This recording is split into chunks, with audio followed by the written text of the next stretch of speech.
Our apologies for that interruption in the news, but we'll be back with news from outside the Gambia when we come back after this break. Ace Internet platform to provide unequal internet access speeds to all its clients. Gamcell's 3G network access devices has broadband connectivity appropriate for individual and business use. Connect to the internet using any of Gamcell's 3G modems. The 3G partner, appropriate for individual access for those who require internet connectivity on their laptops at all times. 3G Leisure can be used to create hotspots in restaurants, small businesses, and for family use. It is also designed for those who want to have internet access on the go. 3G Business for small medium enterprises, businesses, and corporate institutions, diplomatic missions, and government or non-government agencies. Now you can stream videos, enjoy video chatting, and download content at broadband speeds. Experience the difference with Gamcell, the only mobile broadband service provider in the country. Gamcell, Yaiboro. Welcome back, and over now to news outside the Gambia. The fight to eradicate polio is becoming more dangerous than ever in Pakistan. It's one of a handful of countries in the world where polio has not been wiped out, but extremists are targeting people who give children the vaccines. We have more in this CNN report. Protecting children from polio with a few simple drops of vaccine has become a dangerous task. Not for the children, but for people like Gulnaz, who works in one of the most violent areas of Karachi, Pakistan's largest city. It's so dangerous, we can't use her full name. Last year, her niece and sister-in-law, also polio workers, were gunned down by armed boys on motorcycles. UNICEF says it was simply for giving young children this vital vaccination. But that hasn't stopped her. Everybody in my family was suffering from shock. Some of them tried to stop me, telling me not to do this job anymore, because 2 coffins leaving one house leaves a mark. Anti-polio campaigns have been targeted ever since US intelligence used a fake vaccination program to help in its hunt for al-Qaeda leader Osama bin Laden in 2011. That wasn't a polio campaign, but the damage was done. Since July 2012, 22 polio workers and escorting police have been killed. I asked Gulnaz if she's concerned about working in the same area after so many attacks, including the ones against her family. After this tragedy, I'm not scared at all. In fact, I feel even stronger and more determined. Every woman in this country who is doing this job is praying for me. When I'm working in the field, I'm with my partner, but I also sense that my niece and sister-in-law who were killed are walking alongside me. We couldn't film Gulnaz and Shazia in the area they usually work in for their safety and for our own. Because of the threat there, they have to be escorted by paramilitary soldiers, sealing off the area and guarding a street at each end, simply so that young children can be given these crucial drops that most parents and children around the world can get at their local doctor's surgery. Usman was infected with polio as a child, so he ensured his children took the drops. But after the bin Laden raid, he decided not to give them to his 4th child, 3-year-old Musharraf, who became case number 1 for 2013.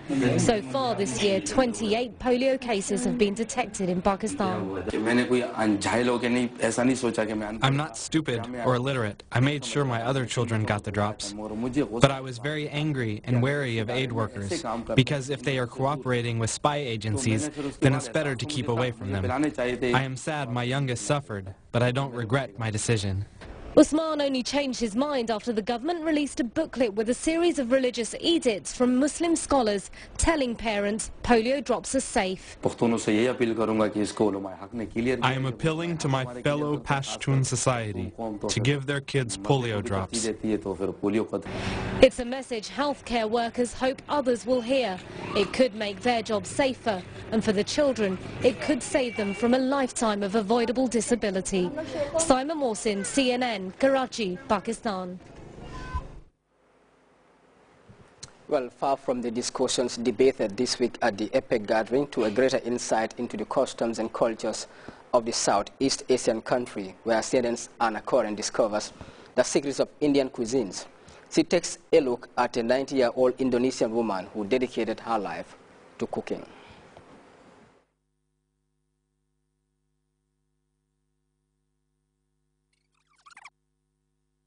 Is a kitchen of an elderly woman who's dedicated her life to cooking. It wasn't out of choice, but rather necessity. As Mbak Mato was forced to support her struggling family as a teenager. She would travel to neighbouring villages to sell her signature dish, mangut lele, otherwise known as spicy catfish. But now customers come to her, the 90-year-old converting her home into a makeshift restaurant. And so this is her home? Her home. This is her kitchen. It's amazing, right? It is amazing. And William Wongso would certainly know. Oh, this is a papaya leaf. As one of Indonesia's most famous chefs, he's become an expert in culinary tradition. What is the secret to her cooking? Why is it so popular? Why do people come? You know, it's a long way out of Yogyakarta. It's a very home cooking, very traditional. Everything they still, you see, they don't use electronic things to pound the spices, pound by hand. You can see there, and they cook with the wood fire. It's a kind of a cooking with passion. Which is something he believes is missing from Indonesian cooking and a problem he's determined to rectify. Working closely with the government, Wongso has started a program training up young chefs like 22-year-old Putri Rizky Mumpuni. I hope someday I can learn about recipe from her. Because I know, for me, I'm the beginning chef, but I have to learning more about Indonesian food, like a traditional food, so you can find here.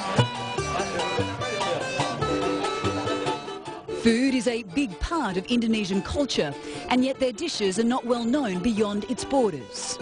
You know, if you come to Jogja, this is a dish that you must taste before you leave Jogja, called guda. Guda, a dish of chicken, duck egg, rice, and the famous jackfruit cooked for 24 hours in spices and coconut sugar. Wongso takes us on a tour of the kitchen where the wood fires burn 24 hours a day before allowing us to taste one of his favourite dishes. Yeah. That's good.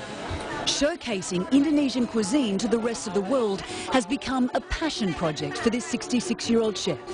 And what better way to do it than design the menu for the state dinner at this year's APEC summit in Bali, upon the request of the Indonesian president. This is a dream that's almost come true, that the state dinner highlight on Indonesian food. Mbak Mato won't be cooking for any presidents or prime ministers, but her customers all know one thing for certain.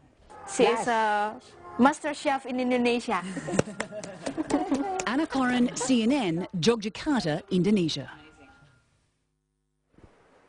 From that piece there on Indonesia by CNN's Anna Koren, we'll take another break. We'll be back in a moment.